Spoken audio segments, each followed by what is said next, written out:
संसार में हम लोग कमाते हैं, उसकी एक वैल्यू है। डॉलर कभी ऊपर है, कभी नीचे है, और उस अनुसार रुपए की भी कीमत है। कभी वो भी गिरता है, कभी वो चढ़ता है। ऐसे ही जो शेयर होते हैं, बॉन्ड होते हैं, उनकी भी एक अपनी कीमत है। कभी वो गिरती है, कभी वो चढ़ती है। किसी कंपनी का शेयर कभी टाइट है, कभी वो नरम है। अखबारों में आए दिन पूरा पेज 2 पेज निकलता है कि अरहर मंदा, चना गरम,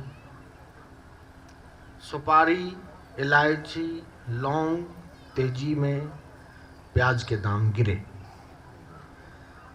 कई लोग तो इसीलिए अखबार मंगाते हैं कि जो सस्ता होगा, जब गिरेगा तब लेंगे, और जब तेजी होगी तब बेचेंगे। उनको देश में क्या हुआ इससे कोई मतलब नहीं। अरहर का व्यापारी, आलू और प्याज का व्यापारी सिर्फ इसलिए अखबार लगवाता है कि उसमें आलू और अरहर का और प्याज का रेट उसे मिलता है।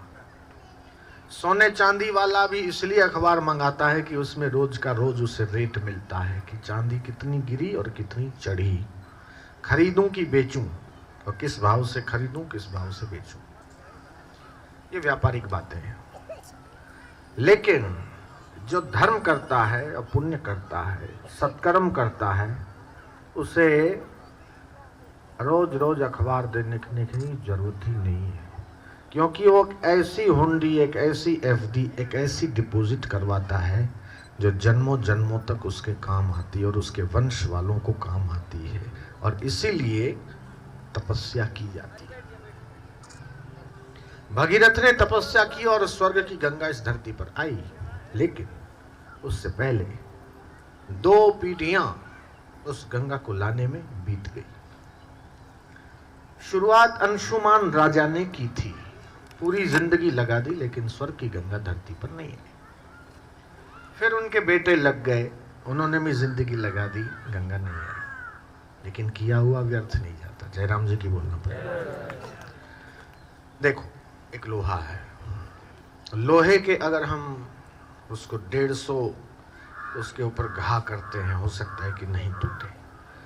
या 50 मान लो, 60 मान लो, 60 हमने उसके ऊपर प्रहार किए और नहीं टूटा, और 61वां प्रहार किया, लोहा टूट गया।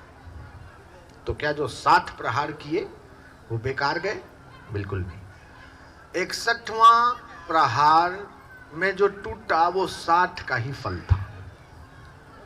हो सकता है 40 किसी और ने मारे हो, 10 किसी और ने मारे हो। श्रेय आखिरी वाले को गया हो कि देखो, मोहन ने 40 मारे, सोहन ने 10 मारे, नहीं टूटा, और गणपत ने 10 मारे और टूट गया, या 6 मारे और टूट गया। वाह भाई वाह, तुम्हारी ताकत तो माननी पड़ेगी। तो क्या जो पहले वाले ने 50 मारे या 40 मारे वो व्यर्थ गए? नहीं, उसकी भी मेहनत को सफल उसने बनाया। नाम भले उसका हुआ, लेकिन उसका भी साथ में मेहनत इंक्लूड है। ऐसे ही कोई ईंटा रख देता है, कोई सीमेंट 2 बोरी डाल देता है। हो सकता है कोई सीमेंट न डाले, कोई ईंटा न डाले, तो 2 तगारा श्रमदान ही कर देता है, उसका भी भगवान के हिसाब में सारा दर्ज हो जाता है। किया हुआ व्यर्थ नहीं जाता। अच्छा करते हैं, अच्छा मिलता है, बुरा करते हैं, बुरा मिलता है। कई लोग ऐसे आते हैं जो बोलते हैं, बाबा हमने सबके लिए अच्छा किया, लेकिन मेरे को उसका कोई फल नहीं मिला। आप लोग भी समाज में घूमते हो, कई लोगों के मुख से ऐसा हम सुनते हैं। अच्छा करो बाबा, कोई समझता नहीं है, कितना ही नेकी करो, किसी का भला करो, लेकिन परिणाम हमको अच्छा नहीं मिलता। इस चीज को मैं एक उदाहरण के माध्यम से समझाना चाहता हूं।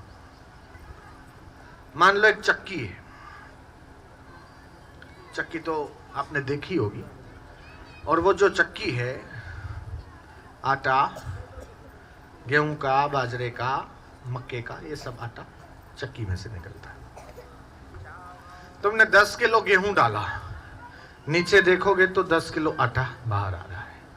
लेकिन जब अंत समय 9.5 किलो या 9 किलो आटा निकल चुका, अब ऊपर तो तुमने डाल चुके, वो प्रोसेस में है आटा बनने के, तुमने ऊपर बाजरा डाला, तुम नीचे देखोगे तो गेहूं निकल रहा है। क्यों?